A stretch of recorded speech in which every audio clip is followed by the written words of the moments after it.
আসসালামু আলাইকুম সম্মানিত ফলোয়ারগণ, আজকে আমি আলোচনা করব আপনি কোনো প্রতিযোগিতায় প্রথম স্থান অধিকার করার জন্য অথবা কোনো ইয়াতে আপনি কোনো সাবজেক্টে আপনি ফেমাস ব্যক্তি হইতে হলে আপনি কি কৌশল অবলম্বন করবেন অথবা কোন টপিকটা নির্ধারণ করলে আপনি সহজেই প্রথম স্থান অধিকার করতে পারবেন, এই বিষয়ে আমি আজকে বিস্তারিত আলোচনা করব। এক নাম্বার, মনে করেন আপনি একজন ফুটবল খেলোয়াড়, ফেমাস খেলোয়াড় হইতে চাইতেছেন। তাইলে ফুটবল খেলোয়াড়, সবাই তো ফুটবল খেলোয়াড়, একটা মাঠে 11 জন খেলোয়াড় থাকে।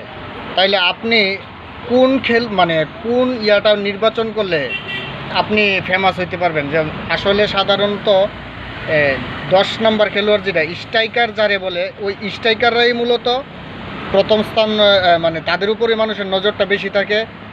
যেমন ধরেন নেইমার, মেসি, বা যদি আরও আগে ধরেন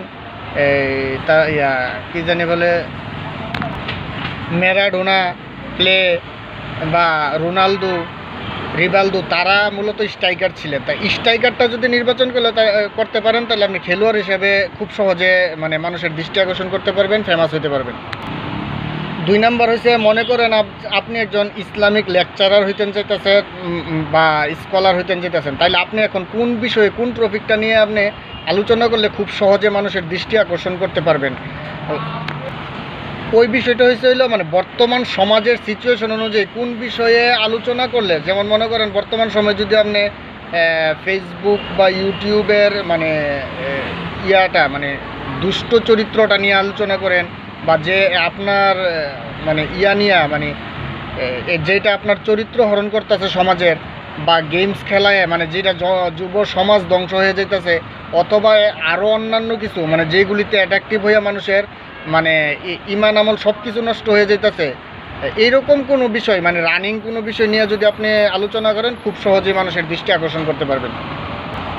ওয়াজ মাহফিল, আসলে সবগুলিই ওয়াজ মাহফিল, তবে সবগুলি মানুষের জীবনের জন্য প্রয়োজন। তবে রানিং যে সমস্যাগুলি, যেই সমস্যার কারণে সমাজ ধ্বংসের পথে চলে যেতেছে, ইসলাম ধ্বংস হয়ে যেতেছে, বা ইসলামটা মানুষের ইমান আমল ধ্বংস হয়ে যেতেছে, ওই রানিং বিষয়গুলি বেশি আলোচনা করা জরুরি বলে আমি মনে করি। 3 নাম্বার হয়েছে, আপনি কোনো একটা গানের প্রতিযোগিতায় অংশগ্রহণ করছেন। তাইলে এখন আপনি কিভাবে প্রথম স্থান অধিকার করবেন, প্রথম স্থানটা অধিকার করার কৌশলটা আসলে কি। প্রথম স্থান আপনি ধরেন একটা মঞ্চে উঠছেন, আপনি প্রথমে নির্বাচন করতে হবে কোন গানটা সবাই চয়েস করে। কিছু গান আছে সবাই চয়েস করে, আপনি স্টেজে গাওয়া শুরু করার সাথে সাথে সবাই গাওয়া শুরু করবে এরকম মনে মনে।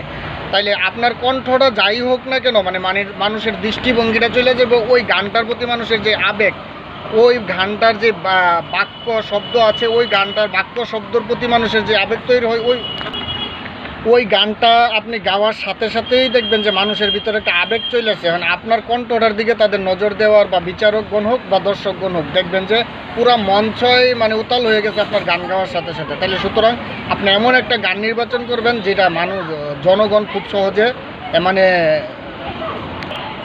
রিসিভ করে। 4 নাম্বার হয়েছে, আপনি একজন নাটক অভিনেতা হইতে চাইতেছেন। হ্যাঁ, নাটক অভিনেতা হইতে হলে বর্তমান সিচুয়েশন অনুযায়ী মানুষ কোনটা বেশি পছন্দ করে, কি কমেডি নাটক পছন্দ করে, নাকি প্রেমের নাটক পছন্দ করে, নাকি বিচ্ছেদের নাটক পছন্দ করে, এইটা আপনাকে নির্বাচন করতে হবে। এবং পাশাপাশি আপনাকে ওই বিষয়েও খেয়াল রাখতে হবে যে আপনি আসলে কোনটাতে পারদর্শী, গানে প্রেমের নাটকে পারদর্শী, নাকি বিচ্ছেদের, নাকি কমেডিতে পারদর্শী। ওই বিষয়টা যদি আপনি পারফেক্টলি ফুটিয়ে তোলেন, তাইলে দেখবেন যে খুব সহজেই পপুলার হয়ে গেছেন।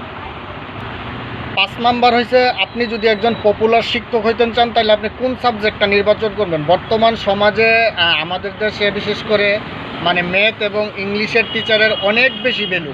তাহলে আপনি যদি কোনোভাবে একজন ম্যাথের বা ইংলিশের টিচার হইতে পারেন, আমি বলি যে আসলে সব টিচারেরই মূল্য আছে, তবে তুলনামূলকভাবে সামাজিক দৃষ্টিভঙ্গি থেকে ইংলিশ এবং ম্যাথের টিচারদেরকে আলাদাভাবে মূল্যায়ন করা হয়, তাদের সম্মানটা একটু বেশি মনে করে মানুষ। তো সুতরাং আপনি যদি একজন ফেমাস টিচার হইতে চান, তাহলে ইংলিশ এবং ম্যাথের প্রতি আপনাকে অবশ্যই নজর দিতে হবে। ইংলিশ বা ম্যাথের টিচার যদি হইতে পারেন, তাহলে আপনি সহজেই মানুষের মন জয় করতে পারবেন, বা ফেমাস টিচার হিসেবে পরিচিতি লাভ করতে পারবেন। 6 নাম্বার হচ্ছে আপনি যদি একজন ফেমাস ডাক্তার হইতেন চান তাইলে আপনি কোন সাবজেক্টটা নির্বাচন করবেন? আপনি ফেমাস ডাক্তার হইতে চাইলে অবশ্যই মানে বর্তমান সিচুয়েশন অনুযায়ী ধরেন একটা সময় ছিল ডায়রিয়ার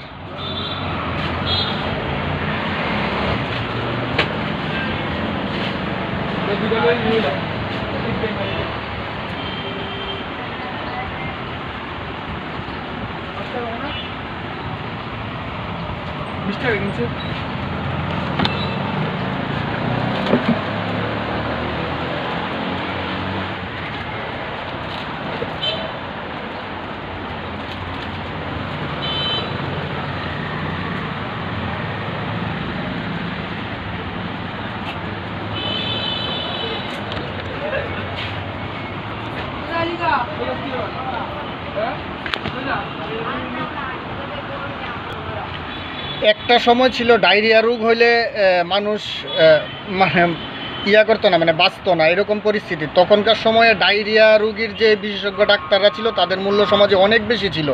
তো এখন তো সেই সিচুয়েশন নাই। আপনি বর্তমান সিচুয়েশন অনুযায়ী আবার ক্যান্সারের একজন বিশেষজ্ঞ ডাক্তারের অনেক বেশি ভ্যালু। হ্যাঁ, এরকম অনেক সব রোগের জন্য যে ডাক্তারদের একটা মূল্যায়ন থাকে, তারপরও স্পেশাল কিছু রোগ আছে যেগুলির জন্য মানুষের মানে হুমড়ি খাইয়া পড়ে, মানে ওনার কাছে যাইতে ইচ্ছুক বা ওনার চাহিদাটা অনেক বেশি।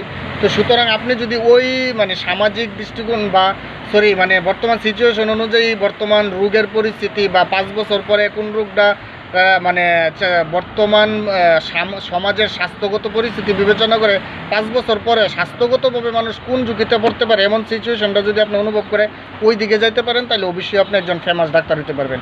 তাহলে প্রিয় ভিউয়ার্স, ভালো থাকবেন, সুস্থ থাকবেন, আল্লাহ হাফেজ।